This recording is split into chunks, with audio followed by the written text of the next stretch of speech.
Here's the thing that I got wrong is I didn't know.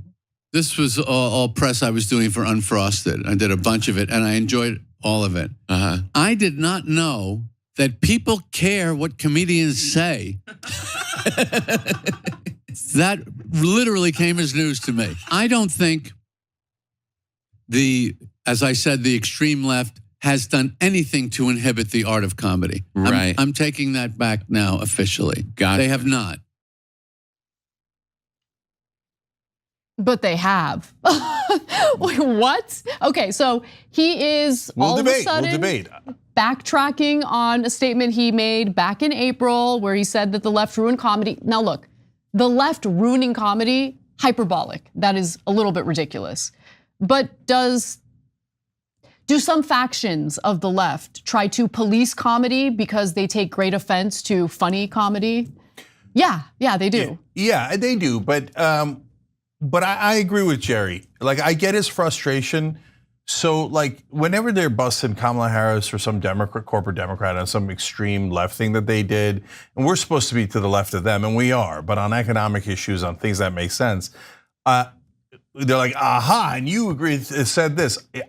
I never agreed to any of that. I'm on the record. Whenever the Democrats go too far, I go, no, not buying it. I'm not in favor of that. I don't think we should pay for undocumented trans surgeries while they're in custody. I don't know why we're doing that. They're not American citizens, et cetera. And watch, like leftists will get super mad about me saying that. No, right? They're melting down right now. Right, and so I never agreed to any of the extreme stuff, but there was a moment where I got so frustrated with the police abuse. I originally was against defund the police very strongly, and they got tons of pushback on that. I remember, right? Yep. And for like a minute, I was like, God damn it, maybe we should defund the police. And then I regained my senses and went back to my original position. So I understand where Jerry's coming from.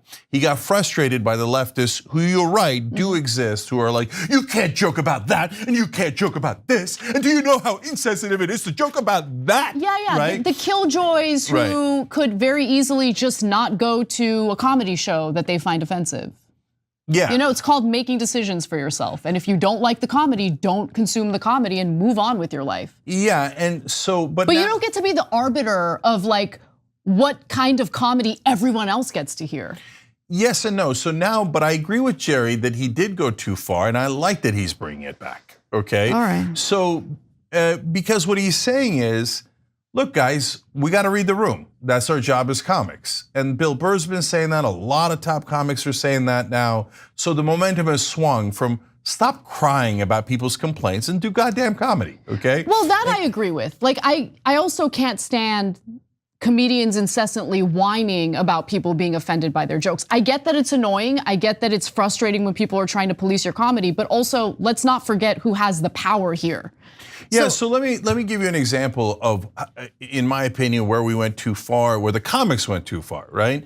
But to distinguish between who's right and wrong. Anyway, so for a while, every comedy set was about, oh, they don't let me make this joke, but watch this, trans people, you suck, I'm like, that's not a joke. Yeah, exactly. And then I'd watch there for half an hour, and guys who were enormously funny before, like Dave Chappelle, all of a sudden like doing nothing but like, I'm so bold because I say things that people hate. No, you have to actually include a joke, right? But I then saw the Ricky Gervais special, and I was like, look, I don't want him beating up on trans people again, like every other comic, and I heard that he did in his set, and I was super frustrated. Then I watched it and I was like, no, that was funny.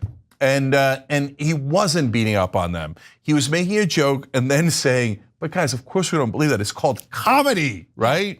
And he shouldn't have to explain that. You should be able to get it from the way that he makes the joke, and I did. But the times being what they were, I appreciate that he even clarified, right? Mm-hmm. So I thought Gervais did it exactly right. Chappelle, as much as I respected him in the past, I thought was so unfunny for so many specials.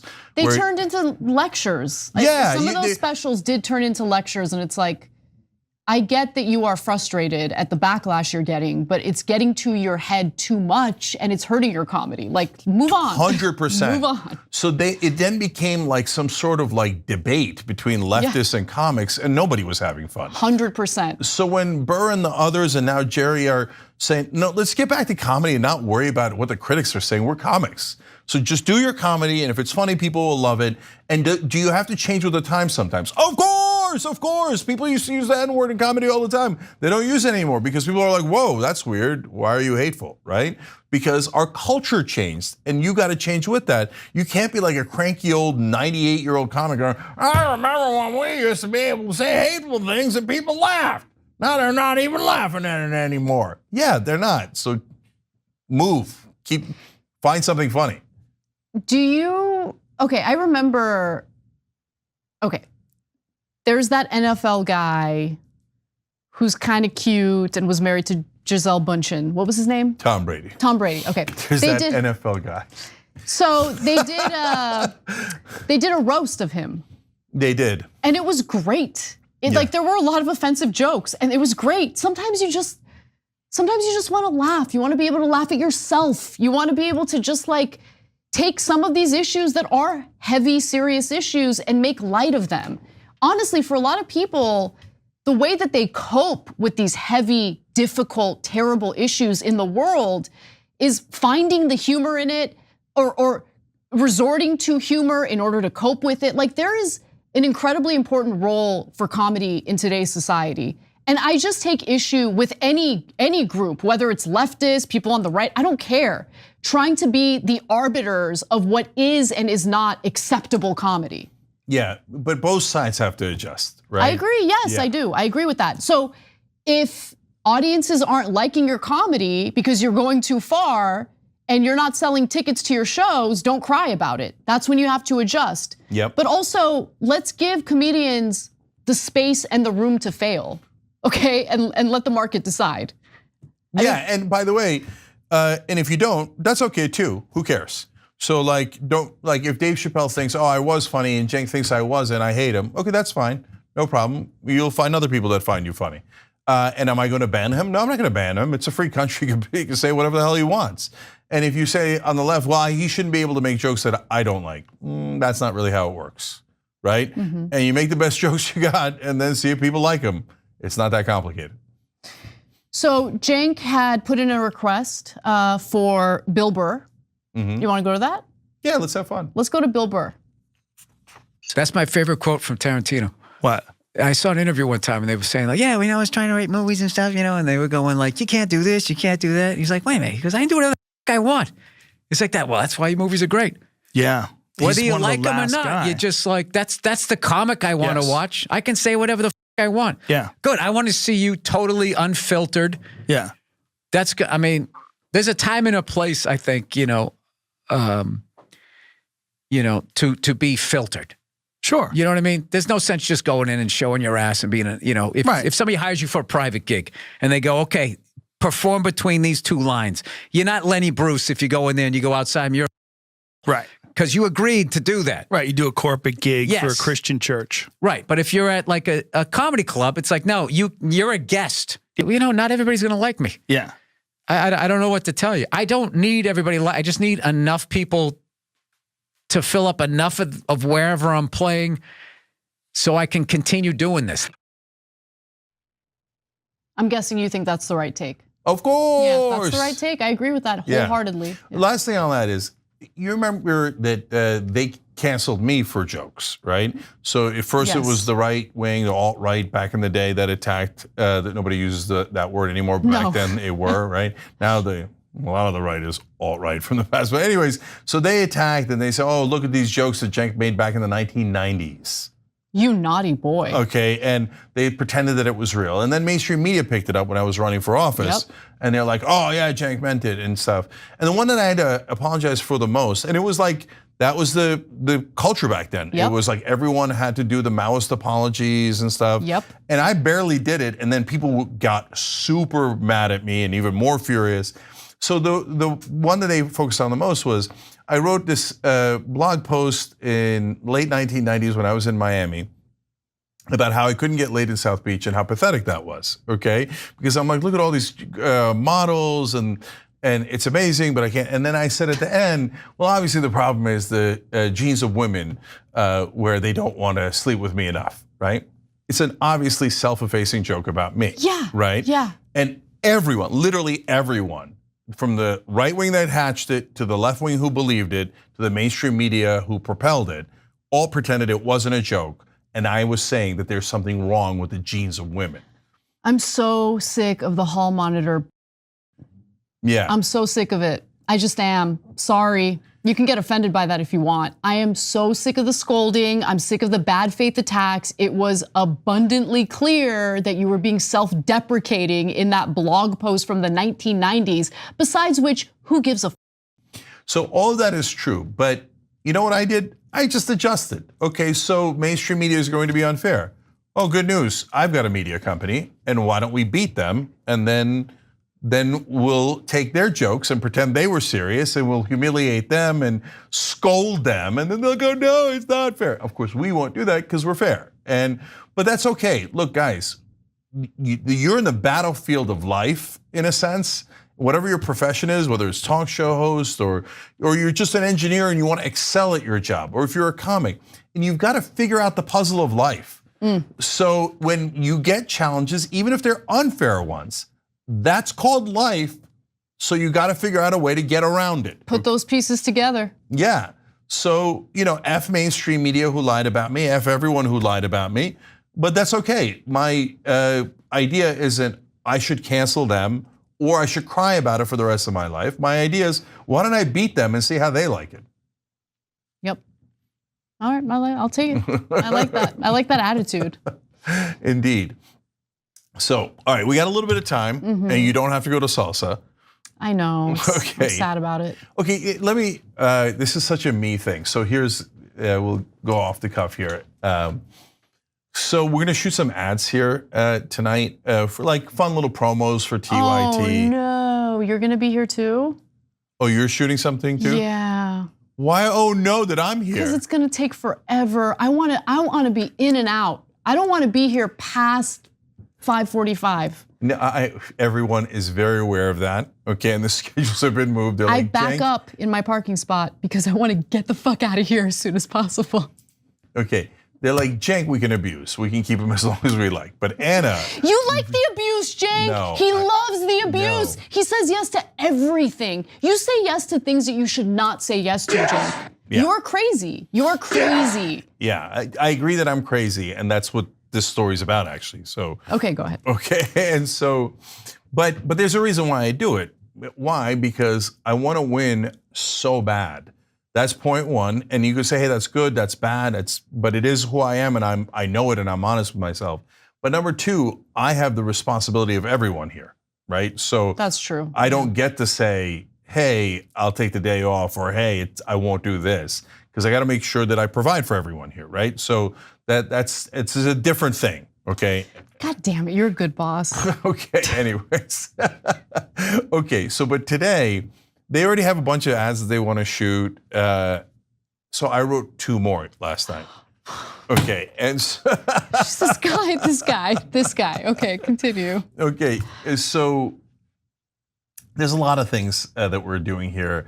Like, so you guys see Young Turks, you might see a bunch of the other shows like Damage Report, Indisputable, etc. You might watch List with JR and stuff. But we do so many things, and we have so many channels that nobody even knows about, right? There's like a channel called TYT Investigates that people watch a lot, right? But a lot of you guys probably have never even heard of TYT Investigates as a channel on YouTube and Facebook, etc. But one of the things we recently came up with is called Rad Ads, okay? So I don't know that anyway, so there it is. Okay. And we did a couple of ads, and the reason I'm telling you now is because even though I shouldn't be, I should wait for it to go through the process and then we tell you. Anyways, is that we just did an ad about abortion for a candidate in Nebraska, and it's so good. And then we did a couple of ads that are so good. They're very different. They're rad ads. But of course, me being the mental guy that I am, the reason I wrote those 2 ads is because there's like 18 days left, and I want to leave everything on the field. I want to do everything I possibly can to defeat Trump. And so the ads I wrote are not for us. They're for ads that Democrats can use in this race, even though there's almost no hope that those could get done, used, and be effective by the end of the race. But just in case. Cenk is, I can't even put into words how good of a person you are, because you are killing yourself to ensure a party that fucking despises you gets elected into office. You're a better person than me. I'm not as motivated as you when it comes to that. I don't think they deserve it. I think that they have failed their voters. I think that they plan to continue failing their voters. And the only saving grace they have is Trump bad. And that's it. That's it. But you're a good person. So. Well, thank you for saying that, and I appreciate it. But really, so why am I doing it? Is it because, oh my God, I love the Democrats so much, and I believe that they'll deliver, and I believe that they will accept me, and we will be great friends? No, none of that, right? Because you have to work, in my opinion, for me, okay, you have to work as hard as you possibly can to get to the right answer. Because the right answer is what's going to help the most amount of people. And what's going to help the most amount of people is to make sure that a mentally unstable fascist doesn't get into office. So it does, like, I refuse to live in this binary world. I don't. I do nuance, okay? So if, there's so many people who never look at the other side of the equation, and we're all living with them now. Look, that's why I love the Young Turks audience, because we built a community here where you guys say it's okay. The people who thought it's not okay have already left, okay? To have these conversations and to do nuance and to understand that we disagree sometimes, and to look at both sides. So a lot of people will say, Cenk, look, you hate the establishment, you hate mainstream media, the Democrats have screwed you over. What are you, a sucker, supporting them? Yeah, but you're only talking about, yes, all that is true, but you're only talking about half the equation. What's on the other side of the equation? Well, the other side of the equation is a guy who is deranged. And look, well, we've talked about it a billion times, but I'm gonna say it one more time in this context. I don't know why people are not having the same reaction I'm having. And not just Republicans, not just independents, but the media and people on the left and Democrats. This is the one I am most perplexed by. His chief of staff told him they're going to murder your vice president. And he said he deserves it. That's a deranged guy. That is a deeply, deeply deranged guy. There's like, fill in the blank on, they're going to kill this person. It doesn't even have to be the president. It could be a guy who runs a company. It could be a guy who's in the military. It could be a guy who's a plumber. It doesn't matter. They're going to kill this person who works with you, your right-hand man. There is not a person who goes, yeah, he deserves it. My supporters should kill him, should murder him. That isn't deranged. That's a psychopath. I can't speak for anyone else. I'm speaking for myself, but I agree with you about Trump being deranged, right? Like, I mean, there's other examples that we could provide for that. But I think what has happened for me personally is watching the Democratic Party be as deranged as they have been during this war in Gaza and this now broadening war in the Middle East. And I just can't accept the notion that these wonderful Democrats are less deranged than Trump as literal kids are getting shot in the head by the IDF, as young as 5. I just can't. I'm sorry. They've lost the moral high ground for me, Cenk. No, I don't. Look, it's not about their moral high ground. It's not about any of that. I reverse engineer, okay, a problem. So the problem is we live under corporate rule. We've lost democracy. The donors control everything, right? So in order to defeat that, you have to have what? The Democrats are magically going to do the right thing. The Republicans are going to magically do the right thing. No, there's a 0% chance of either one of those things happening. Anyone who thinks, no, my side are the good guys and they're going to do it, oh my God, please disabuse yourself of that notion. Okay, then what's the plan? Explain it to me. Yeah, so in order to do that, you have to start basically what is a political populist revolt. And so the way that you do that is you bring the populace from both sides in. Now that is a super hard thing to do. And you have to do it the right way, because you can't go to the right wing as some people did and go, oh, I co-sign on everything. Oh, you hate these people? I co-sign on it, right? Oh, you want to start a war, you want to imprison people for no reason, whatever it is, I co-sign on it. No, you can't do that. You have to find the common ground on the things that you agree on and build a coalition. It is incredibly difficult. It's like the hardest thing on the planet. It's the hardest thing on the planet. But we don't have a choice because there is no other path. That's what I'm trying to explain to people. That's why I get so frustrated with the Justice Democrats. It's because they think, well, that's so hard and that's gonna make me really uncomfortable and that's gonna make me hated. So I'll pretend that these Democratic colleagues of mine, who I know for a fact are corrupt and who I know for a fact aren't ever going to change anything, I'll pretend they'll eventually get there through gradualism. No, they're never going to. The whole point of gradualism isn't to eventually get there, it's to make sure you don't get there, okay? And that's why Martin Luther King warned against it. So, but I can fight a machine. As hard as that machine is, establishment Democrats and Republicans, any machine can be broken down. It always has an Achilles heel and et cetera, right? I can get into the details of that another time, okay? But if Trump wins, it's not a machine. We're back to the J. Edgar Hoover days, where there's a lot of people in the 1960s and 70s that wanted to bring people together and do like a populist revolt, like Fred Hampton, right? And he brought in poor blacks and whites and Latinos and he united them.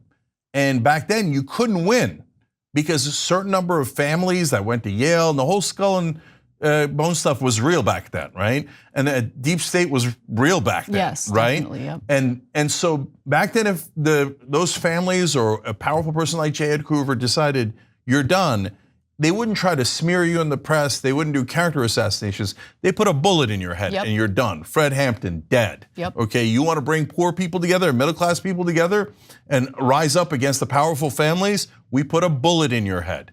So I don't want to go back to those days. You go back to those days, then there's no hope. All hope is extinguished, okay? And so that's another reason why I think the Israelis being out of control worries me, because they're now saying, if you do journalism we don't like, we're gonna put a bullet in your head. And they did to Abu Shireen Akleh. And they've now done it, they've killed more journalists than all other conflicts combined. So and that government, let's be honest, basically controls our government. So that's a scary time. And they have, Miriam Edelson has given more money to Trump than anyone else. And whatever she says, Trump will do like a dog because we already saw it. Back in the first term, Sheldon Adelson gave him $100 million and he did every single thing that Sheldon ordered him to do, right? So you go back to the despots and the totalitarian guys and the guys who don't believe in democracy and the guys who want to terminate the Constitution and don't mind murdering their vice president, you can't recover from that. We have to go back to the machine we know and hate and defeat it like we were planning to defeat it, and not go backwards and go to a dark, hopeless place. That's why I'm against Trump, and that's why I'm writing ads with 19 days left and trying desperately to help a party that despises me.